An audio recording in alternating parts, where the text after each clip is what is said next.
Swami Atma Priyanandaji, Dr. Sina Malope, Professor Joy Sen, Professor Musa Kulu, Dr. Chaitanya Prakash Yogi, Director of the Swami Vivekananda Cultural Center, Ms. Shasti Harinarayan, Mr. Piyush Khandewa, distinguished online guests.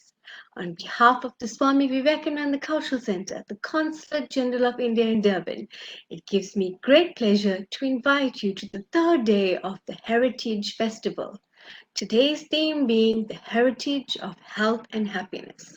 To begin with today's program, I would like to invite our first guest speaker, Swami Atma Priyanandaji, the Vice Chancellor of the Ramakrishna Mission, Vivekananda University, Belur Math, for his remarks. Swami Atma Priyanandaji is the first Vice Chancellor, presently the Pro-Chancellor of the university, established by the Ramakrishna Mission as a humble attempt to actualize Swami Vivekananda's educational vision of creating a harmonious blend of natural and humanistic sciences, modern science and technology with the present spiritual wisdom of India. Swami Atma Priyanandaji received his master's in science, physics, and doctorate PhD in theoretical physics for his work in elementary particle theory and has a number of research publications in this area in reputed international journals. He joined the Ramakrishna Order of Monks in 1978, inspired by the Ramakrishna Vivekananda ideology of spiritual liberation combined with service to humanity in the spirit of worship of God in man, and has been serving in higher education institutions for more than 4 decades. He is a member of several global organizations working for interreligious understanding, peace, and harmony, and holistic welfare of children, which requires him to travel extensively in India and abroad as an invited speaker to preach and interact with eager spiritual seekers. He represented Hinduism at the World Parliament of Religions held in Melbourne, Australia in December 2009. He has thereafter made many has 48 trips to various countries. Swami Atma Priyanandaji.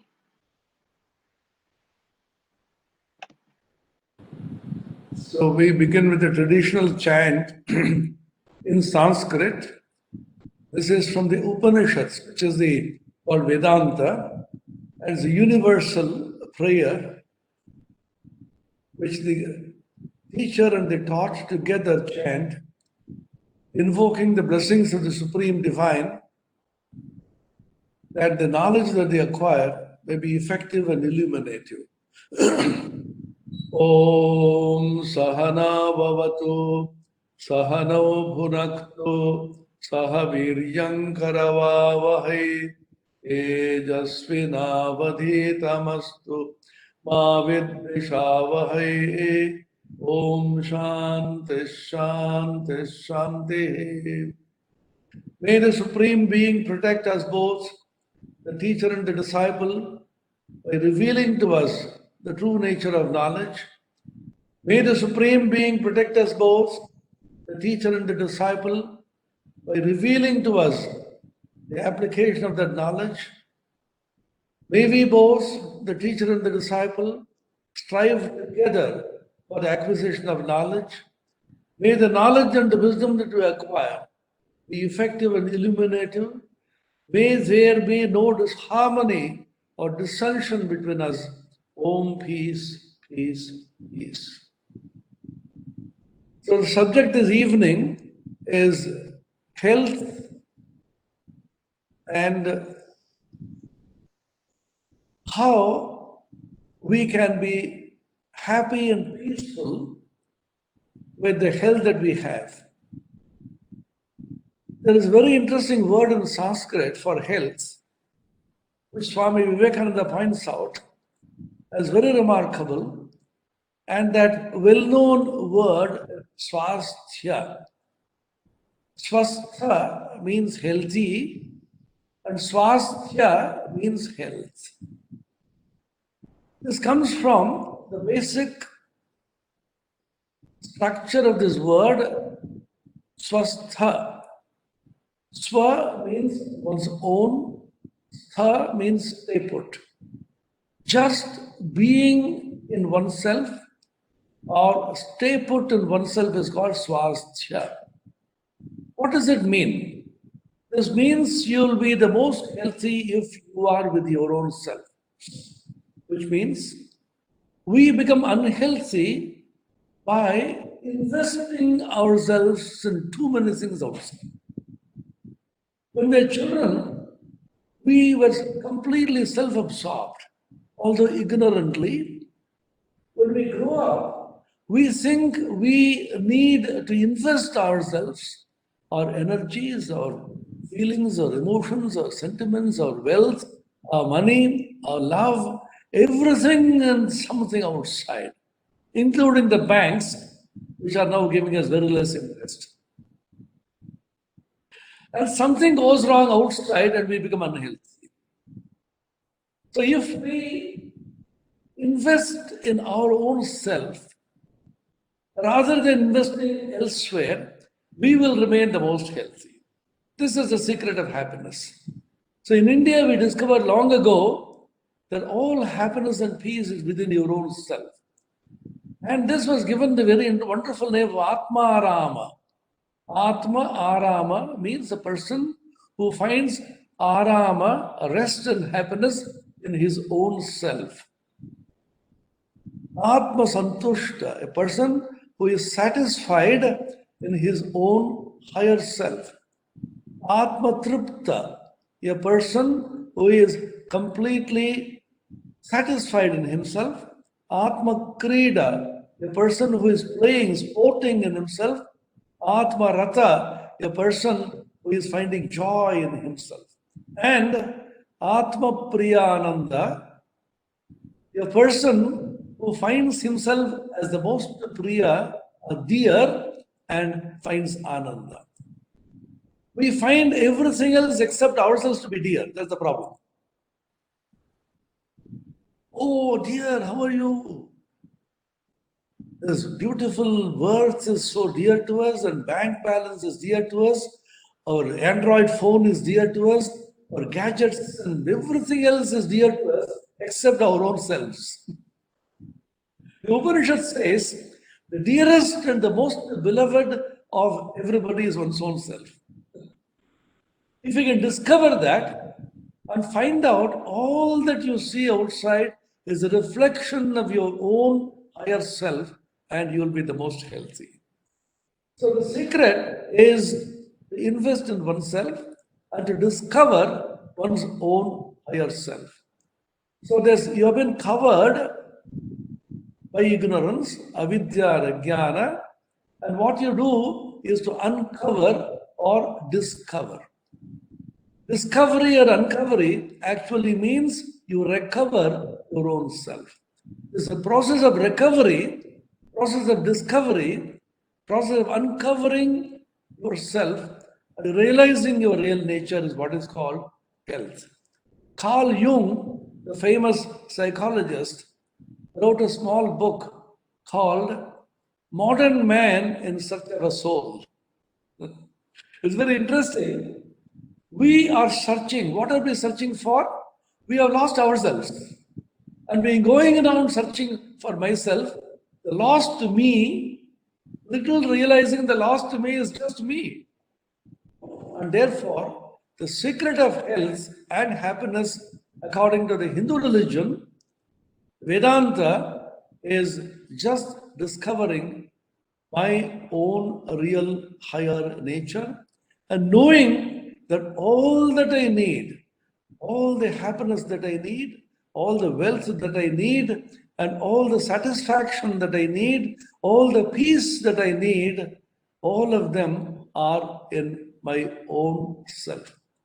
This discovery appears to be very philosophical now, but if we carefully think about this, how important it is will be realized when you go for the coronavirus, which has taught us this great lesson. Coronavirus has given man hard slaps on both the cheeks and ask him or her to behave and discover his own self. Shakespeare wrote, the measure for measure, man, proud man, dressed in his little authority, most ignorant of most of what he is most sure of, his glassy essence, makes such fantastic gestures like an angry ape before the high heavens, which makes the angels weep. That was the genius of Shakespeare. So we make such fantastic gestures for the high heavens. We say, God is not there and I have to perform, I have to enjoy, I have to realize the goal of my life by getting all the gadgets and all the pleasurable things that I need. But this little virus which can't be seen, which can't be known, which is actually dead, but becomes live when it catches on to something living.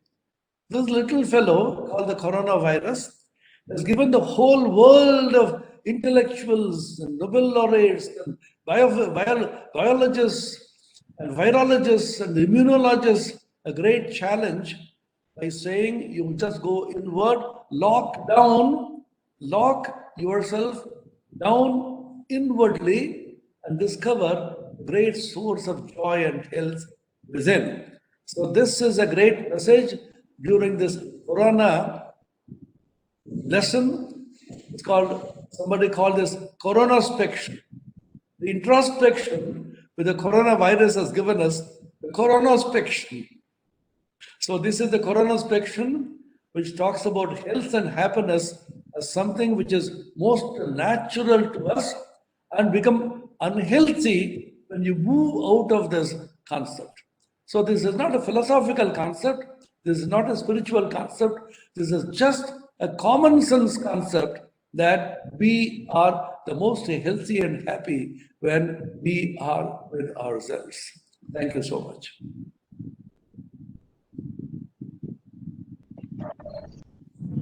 Thank you, Swami Atma Priyanandaji, for that inspiring spiritual knowledge.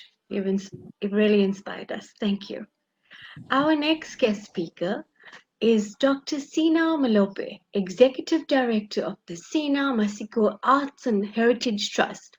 Dr. Sina Malope is an author, poet, playwright, director, performer, and a storyteller. Dr. Malope's written and performance talent has transported her from South Africa to South and North America to Europe to Greenland and Japan. She has performed her stories in many theatres. She has received honorary doctorates from the London Open University, UK, and University of KwaZulu-Natal, Pretoria University, and Fort Harare for a body of work that has contributed to literature and helping to preserve the heritage of African storytelling. Dr. Malope has worked tirelessly running Mother of Books literacy campaign since 2001 to help make South Africa a reading nation.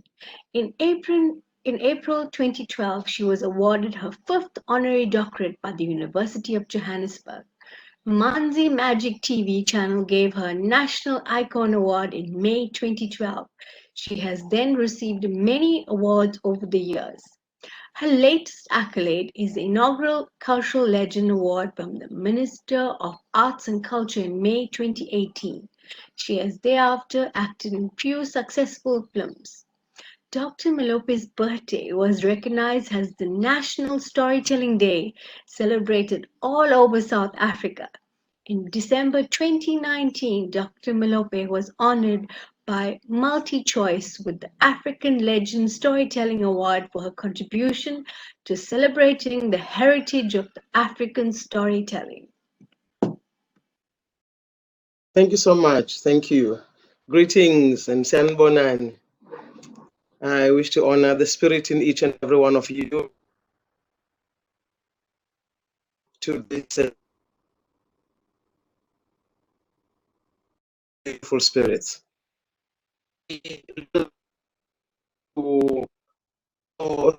you for making us focus on about ourselves. So much about what we are doing for other people, about what we are going to acquire, and sometimes we choose. They might give us more money or more recognition, or they may make us feel important. But sometimes being important is being in that quiet, still place. One of the first things that you recognize in the world is the importance of the rising sun. When I grew up, I was fascinated by the fact that many of the traditional huts, the door often faced east, where the sun rises. It's extremely important to look at the sun rising and to give thanks. One of my favorite poets as well, by Rumi, is about the cool breeze at dawn, and saying that the cool breeze at dawn has got special messages that are meant just for you. All you have to do is take the time to listen. And he says the door is round. People stand up and they go across the threshold and then they go back to sleep. But I say, I beg you, don't go back to sleep. Listen to the cool breeze at dawn. It's got special messages, and messages in your own language, in your own mother tongue, telling you what you need to do. And we also have got this organized religion phobia, should I call it, where we think about being in a particular place of worship, and we think that is the only way we can communicate with the creator of all things, with the Almighty.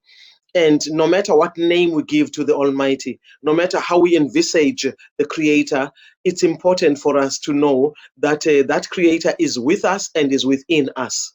And that is what brings a lot of joy. That's what brings a lot of confidence and belief in what you are trying to do as a human being on a daily basis.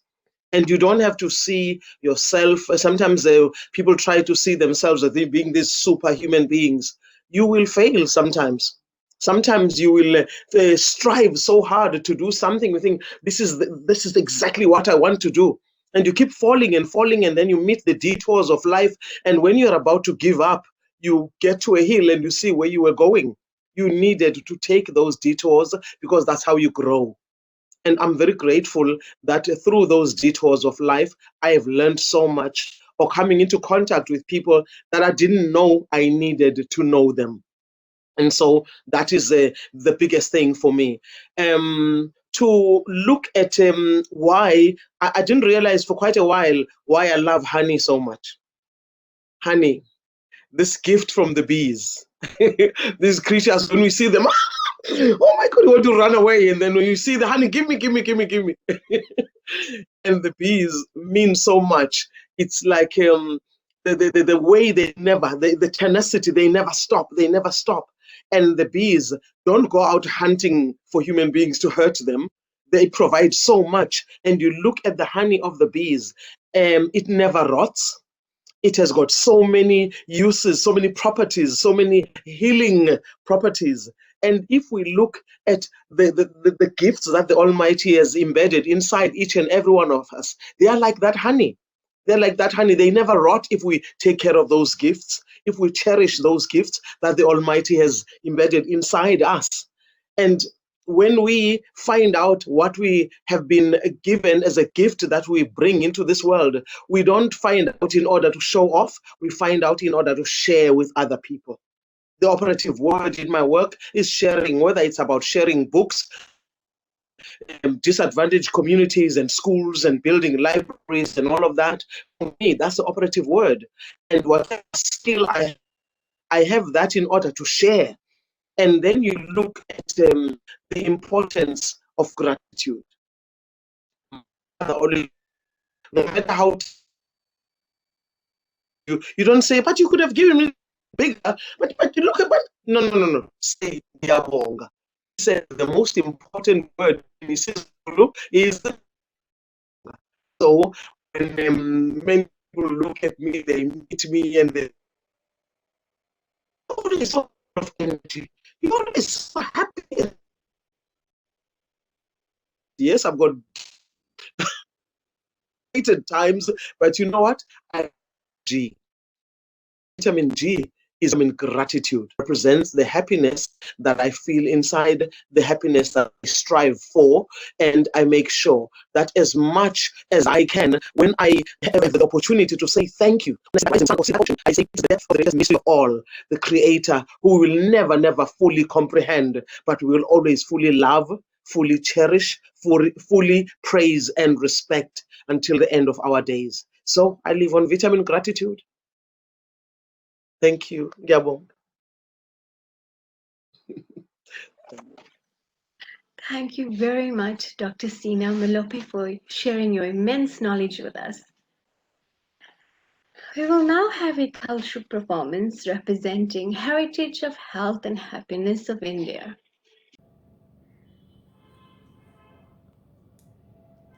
This is the story of sage Valmiki. The story of how a dacoit, Ratnakar, became a saint who wrote Ramayana, our epic. This particular play has been written by Rabindranath Tagore, and this particular production that you see has been performed by the prisoners of correctional homes of West Bengal, India. I take pride in saying that through dance, through music, through rhythm, these girls and boys are totally transformed today through creativity, through movements, through rhythm. The rhythm they had lost in life came back to them through music and dance. When I started working with them, they were different people, and I was a madam to them. Gradually, I became Ma, and their transformation is the real story of all Valmikis in the prison today. I have used different forms of Indian traditional dances, mainly the martial dance Chow of Purulia, then Kalaripayattu, and a part of it is the creative style, mainly Tagore style, and of course the Odissi. I used only Indian traditional dance forms, and these were performed by the prisoners who are all non-dancers. Today they are given the respect of artists.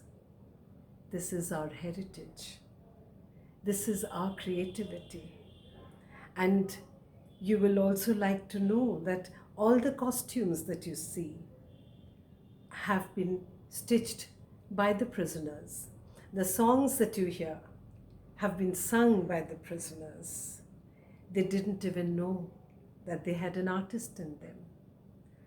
This is what music, dance, movement, and the love for our tradition and our dances, music, literature has transformed many, many, many people who were known as offenders or criminals.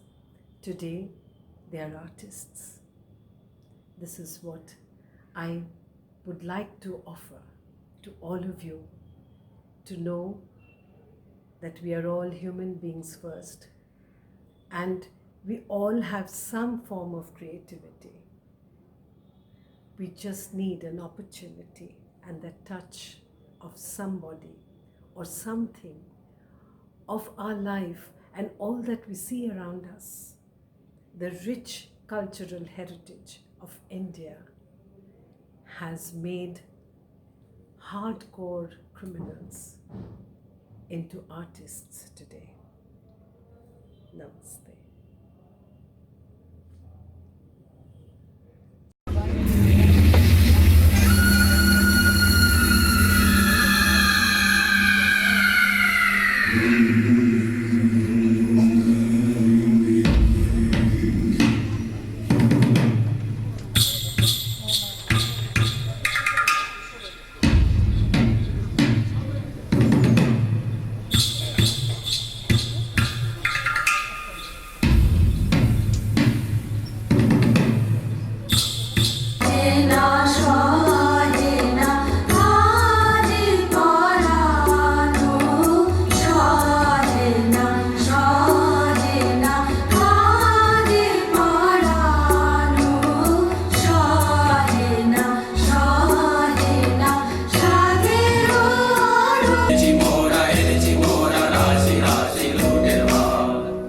আজকে তবে মিলে সবে করবো লুটের ভাত, আজকে তবে মিলে সবে করবো লুটের ভাত, এসব আনতে কত লন্ড ভন্ড কর্ণ যোগ যায়।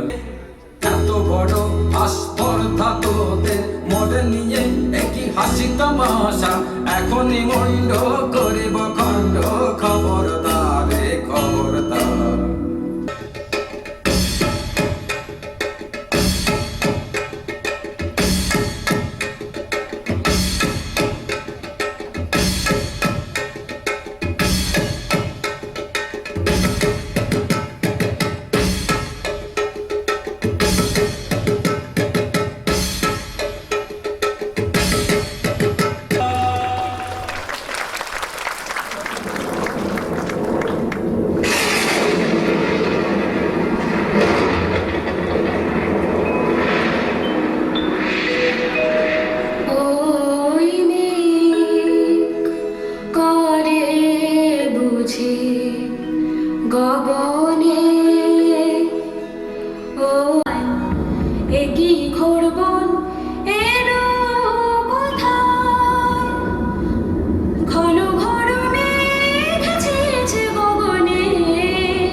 রাজা মহারাজা কে জানে, আমি রাজাধিরাজ।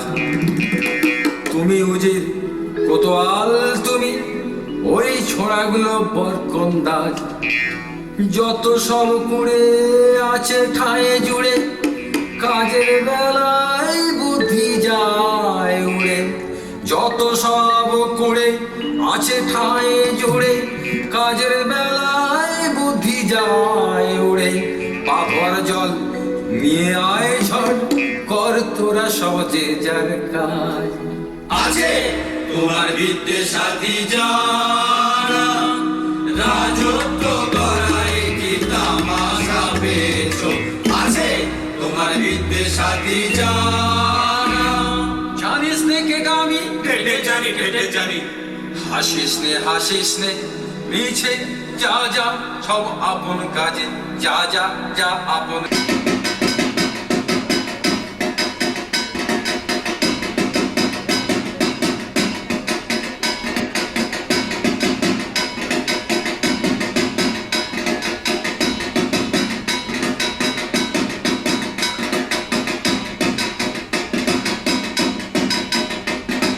নরাধম তোদের কারেও চাহিনে, আর কি সুললিত বাণী রে,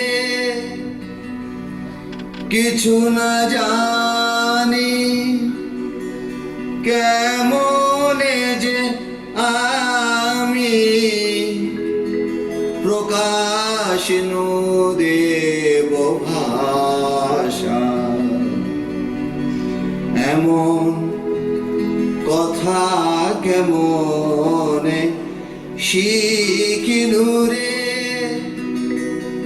পুলকে পুরিল মন প্রাণ, মধু বরষিল শ্রবণে। এ কি হৃদয়ে গিয়ে দেখি ঘোর অন্ধকার মাঝে একই জ্যোতি ভাই অবাক করুণা একা অবাক করুণা একা অবাক করুণা একা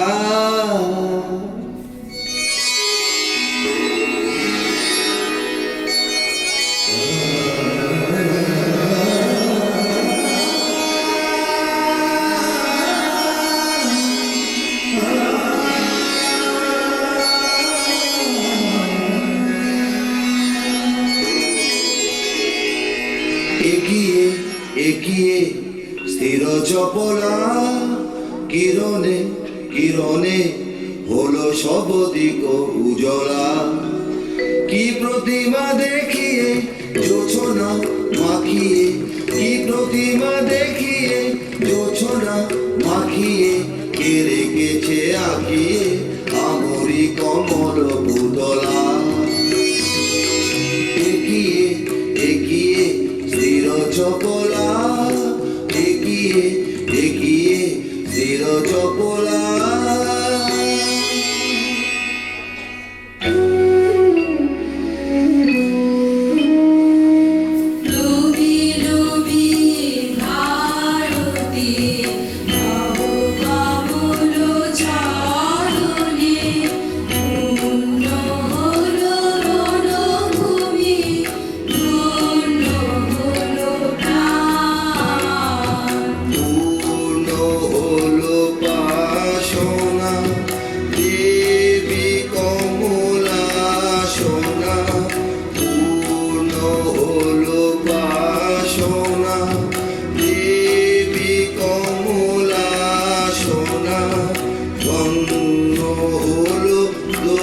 সুপতি বলিল ভাষা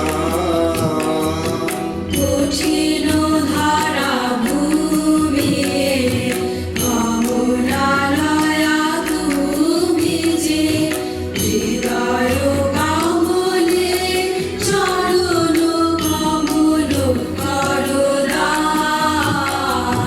তব কমল পরিমলে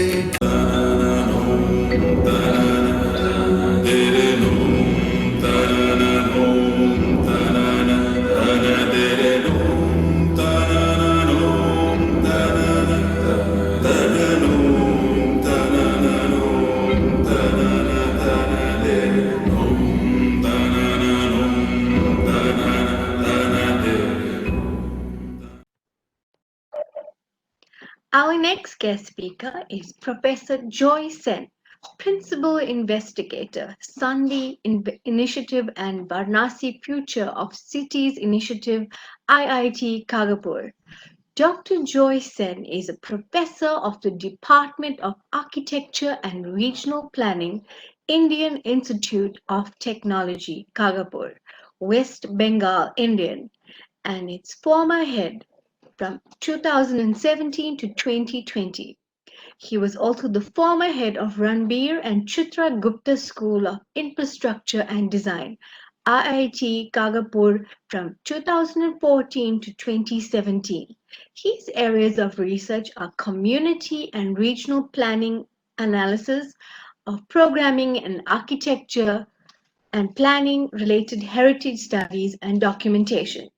He has a long working experience with the various environmental design programs under DFID, Government of the United Kingdom, and in University of Tokyo, Japan. He is currently associated with two mega projects sponsored by MHRD, Government of India, Science and Heritage Mega Initiative. He has authored over 10 books on Indian heritage, which has sold over a few thousand copies through Amazon and has been accepted by many schools as textbook of an Indian planning. He is working with several international projects in collaborations with Ninken and Seki Research Institute, Tokyo, Japan. He has 3 collaborative research experiences with the University of Tokyo, Japan, and Tokyo Metropolitan University, Japan, the Queen Mary University of London, UK. Professor Joy Sen. Thank you so much. I think I don't deserve that little introduction of mine. I think by the grace of Almighty, by the grace of Sri Ramakrishna, who is an expression of the Almighty, good things happen to thousands and thousands of people around. So I'm just a small part of that whole spectrum of humanity and consciousness. We are just that, nothing more than that. Provided we get a chance to serve people, we are not doing any benefit to others. The sole benefit comes back to us because we are connected with each and everyone in the universe with a power of love that it's hidden in us. So I'll just share a small visual. I'll just share a small visual. Let me see. It comes. Yeah. So I'll just go to the full slide. So that you can see the whole visual. I think everyone can have a look at this. So it's really a pleasure to be a part of this Heritage Day celebration on this occasion floated by Swami Vivekananda Cultural Center, the Consulate General of India, Durban. So it's really an honor for me. And I've been close to the Ramakrishna order for about more than 2 decades. I'm very close to Swami Prabhananda ji, who is the current vice president of the Ramakrishna Mission. He knows me very intimately and very personally, so that's, and he gave me a lot of introduction.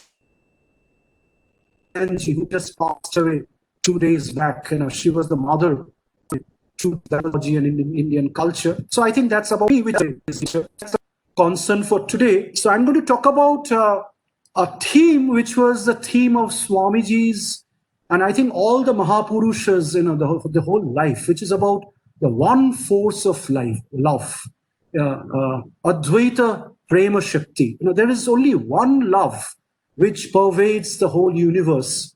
Provided we are empowered to see that one force of love, then we are one with God. But the moment we are ramified, we are divided into different compartments and domain, and we say, this is my religion, and that is your religion, this is my country, and that is your country, and this is my IIT, and that is your MIT, and we start doing things like that, we fall at least 2, 3, 10, 15, 100 steps, fall short of that divine level. So that is what I'm going to share with you. So my presentation has 2 small parts. The first part is actually the problem. So what happens today, because of a one-track machine-driven education system, which is actually wonderful. There's nothing wrong with that. But somehow we have been obsessed with a very reductionist of existence. So we have cut short in 4 domains. One is socio-cultural, the other is climatic, the second thing is geopolitical, the third thing is geopolitical, and the fourth is economic. I'll start with the economic, and I'm just sharing this because I expect a lot of young people will be a witness to this discussion. So it's for them. So economically, we have a huge mismatch between the demand and supply. And this is Jose Stiglitz, who has written a book called The Price of Inequality.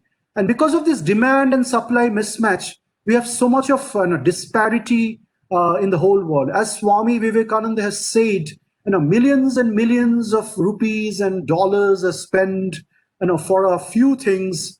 At the same time, millions and millions of people are starved to death, and they don't have an access to education.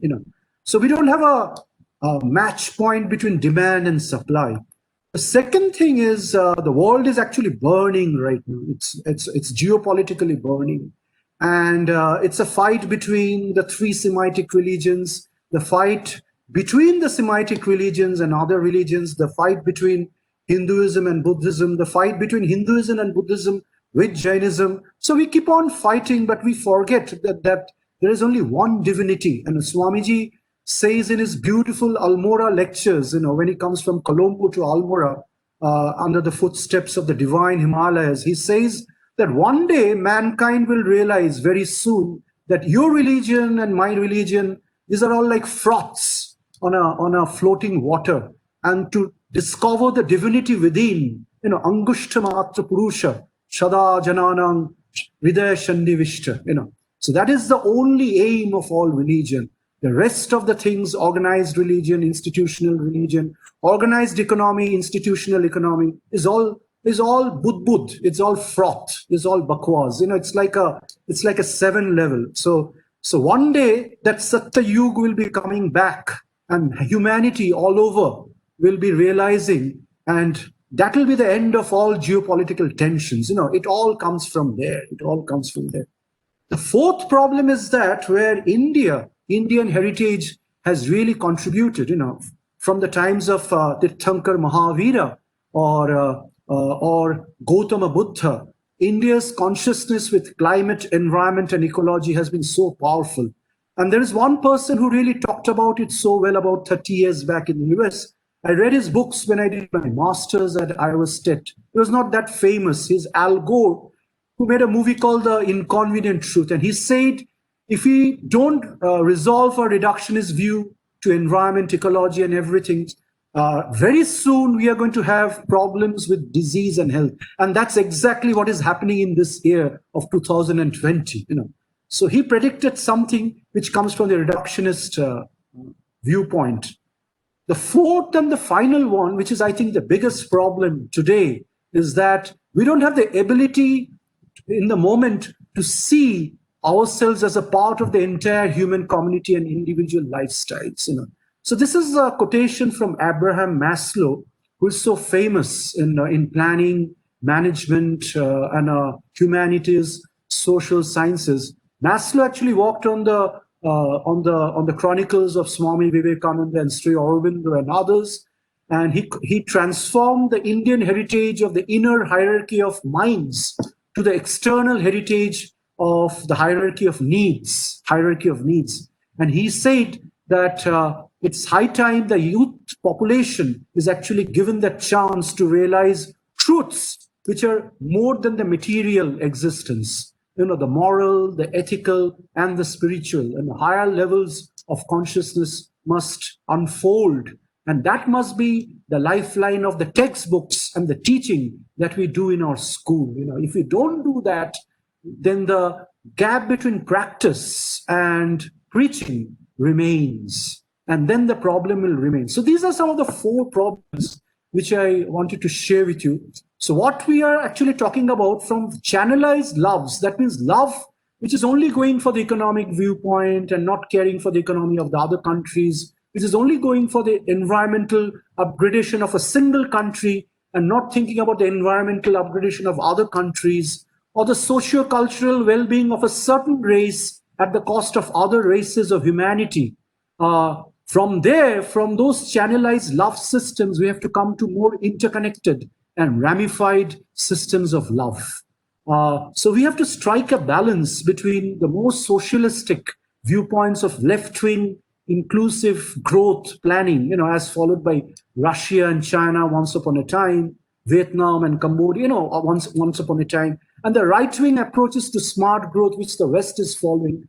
India has a middle path, Madhya Pantha. It is neither right nor it's left. It has something from both the worlds, but it is actually the middle path, the great Grand Trunk Road, the path of yoga, through the spinal cord. It takes us to the highest level of consciousness. So the practice of contemplation, meditation, the practice of yoga, happiness. So the yoga within is the happiness within, and the yoga without is actually the happiness without. So if we cannot be happy within, we cannot make others happy.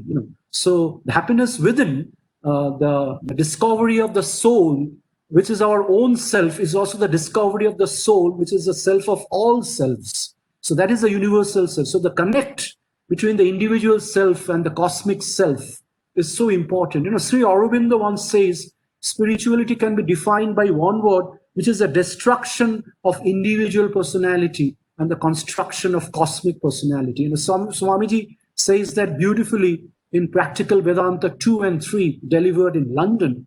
And Swamiji says that little prism personality must go, and instead the universal personality must come out. Like that little caterpillar goes into meditation and comes out as a butterfly, we have to enter that pure world, and we should know how to fly with others, other human beings, other systems in the world. If we don't do that, we remain disconnected. And we don't know what is actually the basis of this interconnected love. So I'll show you some slides, and this has actually come from economics, some works of Amartya Sen, some works of Mahabul Haq, Muhammad Yunus, and others. So the West did not have any idea about ethics and values in economics. It was the Indian economists and in economists from Bangladesh who actually cultured and civilized the economics of the West. So they added values, starting from Kautilya about 2,200 years back. So India is actually the father of economics. It's also the father or the mother of mathematical systems. And it's also the father of all language systems, Sanskrit and all the language systems of the world. So almost everything comes from this country, but somehow we Indians have forgotten that. And we have just become one track and one-way imitators. In fact, my love for India increased when I went to the US, because some of my professors were more Indians than what we are. So they told me, you come from a wonderful country, which is the mother of civilizations. So ethics in economics is so important. So when you see that visual on the top right, I'm almost coming to the end of my presentation. So whatever you see as a tree is also distributed in the form of a few branches. And it's also distributed in form of systems of information that we use in a computer, like a graph theory. So the whole world is actually the same. The biological system is also the statistical system. The physiological system is also the physical system. The consciousness system is also the physical system. So this is an integral yoga, the Purna Yoga, which the world has to realize. So this is the value which will give us the ideas of complete realization of love as a soul force which ties up the whole humanity. It is only through that, perhaps, humanity will come close to the complete idea of health and complete idea of existence. So this is the whole idea of Maslow's hierarchy of needs. So we cannot just remain with the physiological only, and we cannot just remain up to the safety and security of a city, but we must also know how to belong and love each other with purity and chastity and strength, and then discover esteem of respect, recognition with other human beings. And that takes us to the highest point where India as a civilization perhaps only reached. Greece went up to love and esteem like Plato, Socrates, others. It did not reach the spiritual level. It is only India which has become a sustainable civilization by reaching the highest point in the Maslow's hierarchy of needs. So this is something which is very important, because Indian philosophy, Indian heritage, dharma as a way of life is being recognized by people all over the world. And to put it in a very blatant way, they're discovering the old wine in the new bottle, the old Holy Spirit in the new bottle of modernization. So that's the beauty of this country. So this is something which we must realize, because our ancient concepts of yoga, the ideas of the yogi, Pashupatinath of Indus Valley civilization is about 6,000, 7,000 years old. So the ideas of yoga in India is about 5,000 to 7,000 years old, if not more.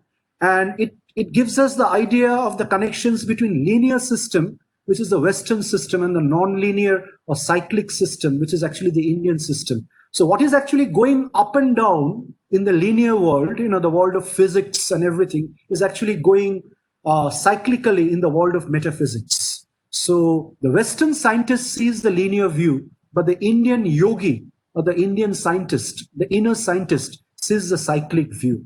So mathematically, you can actually prove the connection between this. And it is very important to show these things to the young stars of tomorrow, Indians and the global people, so that they can connect between their little self, which is the microcosm, and the huge universe, which is the macrocosm. In the words of Gorakshanathji, the connection between Pinda and Brahmanda, that is the ancient treatise of the Kashmiri Shaivism, which is a very ancient line of spirituality in India.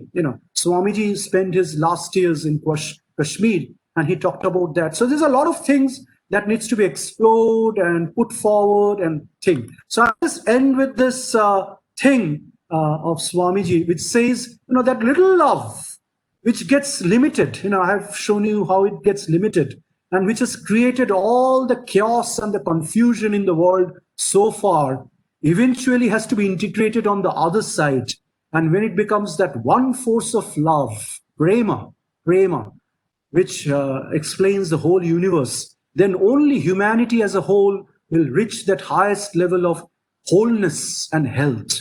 And that is only achievable by linking materialism with spirituality. A disconnect between the two has led to all the confusion. A connect between the two will actually lead to all the conflict resolution. So this is the word of Swami Vivekananda, the four practical Vedantas, and he says that so beautifully in Practical Vedanta 4. So when it comes out from the other side, the little personality becomes a butterfly, and he becomes a Brahman, and he becomes Brahma Sharupa. So he becomes one with Brahman, and by loving God, he or she himself becomes God. That's the beauty of Indian spirituality. It's not God above, it is God within, and it is God everywhere. That is where Indian spirituality is a science of religion. So I think I'll end here, and if there are any questions. So this science is already, sir, Dr. Yogi and this August gathering, Madam Chiral, Banriwal, Piyushji and Srishti. I'm not doing any great thing. I'm not saying for the first time. It has been said by so many people again and again. So I just put all of them together. So I'm so thankful that I got an opportunity in this wonderful forum just to leverage this thought once more in front of an August gathering like you and others who may see it again and again later. Yeah, because it is like japam. So we have to see it again and again and again and again so that it becomes our nerve current. We live with it, we breathe with it, we stay with it, and we become one day. It's a science of being and becoming. We become that being, then Brahmaiva Brahmavida Bhavati. By approaching Brahma, the yogi finally becomes Brahma Sharupa. That is the science of religion. That is, with this I'll end. So namaskar, pranam to all of you. I hope I made some sense here.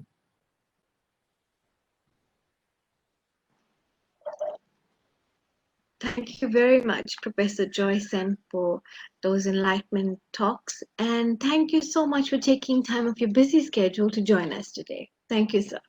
Mbonani igama lami ngumakhanyi brightness silangwe /mbokazi udonda umbuyazi sikubudu siphunde singaphumulo wena lwandle lwalo zinkonjane lwalo bamhlophe bodwa bona bandizela phezulu ngisho abafakazane mina babebhala ngozipho. I am from KwaMashu esinqawunqawini. I am 30 years old. I am proud to call myself an African queen. Ngiyazigqaja ngokuba umZulu, ngiyazigqaja ngokuba intombi yakwaZulu. So today I will be sharing about umlando wakaZulu, ingoma dance, ukuthi iyini ingoma dance, why sasenza ingoma dance, ibaluleke ngani ukuthi you as an African child or anybody should know about this in any nation. So ingoma dance was done when we were celebrating and having imshado, having imbi, ethize, ceremonies of happiness where ingane izalwa. When a child was born in Africa, they will do imbeleko. And when they do imbeleko, that child,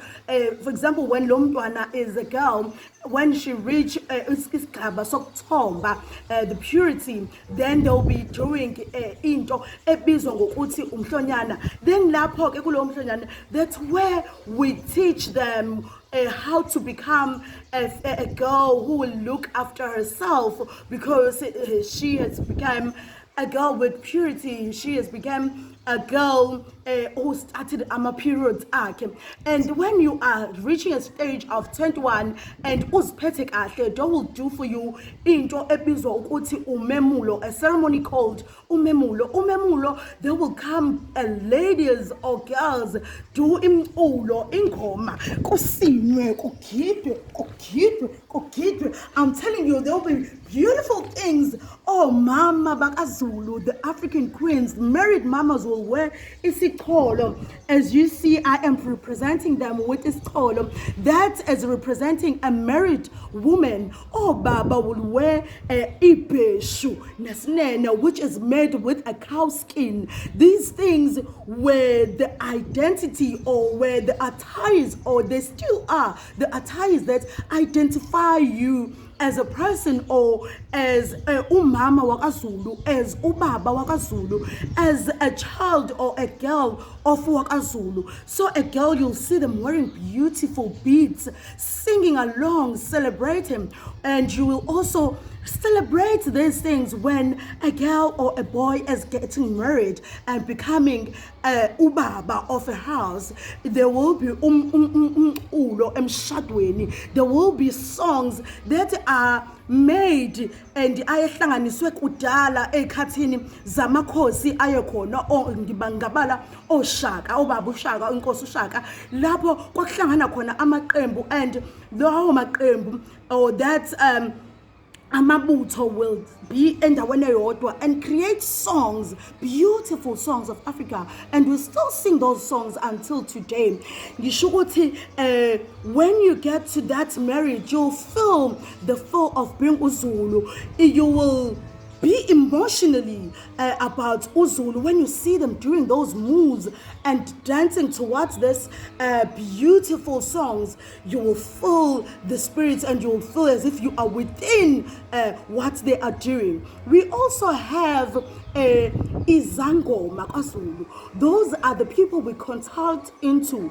Izangoma zazikhona onomkhubulwane who were used to see the future before you see it. So izangoma, they are our traditional healers. As we all know that in this year 2020 we are facing a challenge of getting a cure of COVID-19. So izangoma will be getting something that will cure people, just like umhlonyane. Umhlonyane is one of a medicine that was discovered by izangoma. So we do these things as African, and we don't shamed ourselves about it, but we pride ourselves with it. Today I want to tell a girl or a boy who is living in a 2020 nation or in a 2020 year, forgetting about the centuries that we used to have, forgetting about our roots, forgetting about who we really are. I want to share this with them. Being an African is a beautiful thing. You don't have to shame yourself about it. You don't have to say, if uba wena, or you wear your traditional clothes and say, where are you going? Is there a ceremony that you're attending? No. If ever you feel like wearing your beautiful clothes, wear them. Let's identify the person that you are. Those clothes identify the reality or the place that you come from. And whenever you meet people, you will tell them with pride, I'm from KwaZulu, I'm from Africa, and I know my story. I was very, very raised in a good way. So thank you for this opportunity, and thank you for sharing this platform for us to share the beautiful stories of KwaZulu, or the beautiful stories of our culture, our heritage, which we pride ourselves with. Even if we're getting older or getting younger, we will make sure that the next generation lives what our grannies were living. Thank you. Thank you very much. I hope you enjoyed that. We will now have the remarks by Professor Musa Kulu. He is currently the Executive Director of the Heritage Development Trust. Professor Musa Kulu holds several doctoral degrees in ethnomusicology, anthropology of music, heritage, tourism and ministry. He has published many thoughtful papers and books. He is also a composer of music. Professor Kulu is the Professor of Music at the University of Zululand. Currently, he is the Executive Director of the Heritage Development Trust, which focuses on research and documentation of the liberation heritage of South Africa in general and Zulu cultural heritage in particular. Hi, Sanbonani. I just want to correct something there, Cheryl. Erstwhile professor of music, erstwhile. We've gone through that. I'm focusing now on heritage research and the Heritage Development Trust, as was read there. Also composing and writing. I'm feeling very much inspired because, you know, the relations between India and South Africa have a history. 1860 arrival of Truro, and a whole new nation was born as a result of that, especially around Durban and this province where we are, KZN. One of the things that, you know, in terms of cultural exchange have been with us now for decades, not close to 2 centuries, is the Indian curries, the foods from India and all of those. And in the townships, people, if you come with bani chow, if you come with, you become instantly popular because of how it's been put together. So one of the things that the human spirit strives for is to live side by side. There will be challenges. Sometimes people become difficult in terms of looking at life, but the whole idea of living side by side in Zulu culture and in most African cultures in South Africa, it goes back to the creation, the origination story of how humans were created. It was not one person, it was not two. Humans in Zulu cultural law, religious law, were created as a group right from the word go. And they were singing music as a group, and they had cattle as a group as they approached Earth. Now, that makes it near impossible for an individual to have an individual identity which excludes the participation of other people in his life. And therefore, if you look, for example, at Ubuntu, the spirit of Ubuntu, which guides us, is that if my neighbor is suffering, if my neighbor is not doing well, I cannot be happy. My happiness is derived from the happiness of others. Umuntu ngaband. The others have to be happy. How it used to be before modernity and colonialism and all the things that came. If my neighbor did not have cattle and I had cattle, I would borrow them a cow so they can have milk from the cow. And if the cow got offsprings, that offsprings would accrue to the neighbor, not to me. Until he has his own, then he can return my cow. It's contrary to the borrowings of the banks, for example, where the interest accrues to the bank. Here the interest accrues to the borrower, so that at the end he should be able to start his own life out of what I borrowed him. But what has happened also is that in terms of health, we would like to look shortly at the issues of medicinal herbs, the use of medicinal herbs, because with COVID-19, many people will know that in most of our communities, whilst in the past traditional herbs were not taken very seriously, but what happened with COVID-19, and is happening even now, that there's been a rush to supplementary herbal medicines. From South Africa, from the east and from the west, as well as some indigenous plants like Artemisia afra, or African wormwood, the use of that to gain health. That has been quite remarkable because those herbs were used before our lives were transformed by, I say, colonialism, maybe also, but I'm a pastor, but I can say that also transformed by Christianity. And people have found that with COVID-19 and with no cure being available, you go back to nature, you go back to how your ancestors used to do things.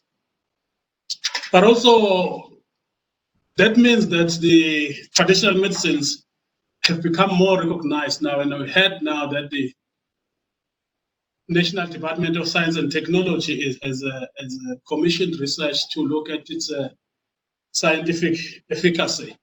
We know, of course, those researches sometimes they clash because the knowledge system that produces health from the traditional plants is slightly different from the Western medicine system. We also know that music, the arts, performances are sources of happiness and health. And I said, in traditional Zulu culture, for example, there is no space, not much of a space for a traditional individual dancer. You always need the participation of other people as hand clapping for you, or in a call and response, you start the song and they respond. You always have to be with people in order for your identity to be completed. South Africa today has got lots of cultural heritage music festivals that are taking place. There's also something very interestingly happening, especially in this city here at Richards Bay and Durban. There's more African people attending Indian festivals like Festival of Lights and all of that. And I've seen a troupe also going to the troupe of dancers, going to dance for the Zulu King. In our own annual awards in December, we invite lots of Indian dancers. And there's a lot of now interaction. There was a production in Durban where lots of Indian and Zulu music was interacted in one production. Now that is African. That is how it should be. That it's not just a matter of living side by side, but it's learning from each other's heritages and producing the new person or the original person that is non-racial, that is non-sexist, that does not look at the rest of the people, which is the person that the Lord, our Creator, intended. It's going to happen. I thank you.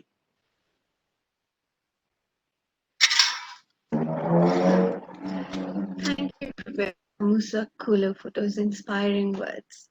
Now that we have come to the end of today's program, I would like to invite my colleague, Ms. Shristi Harinarayan, for the vote of thanks. Namaskar.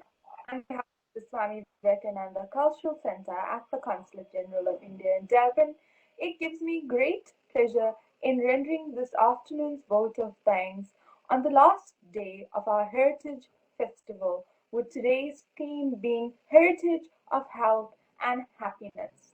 We would like to express deep gratitude to our guest speakers from both India and South Africa.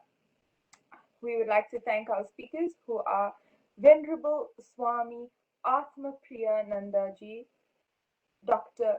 Jisina Malope, Professor Joy Sen, Professor Musa Nkulu.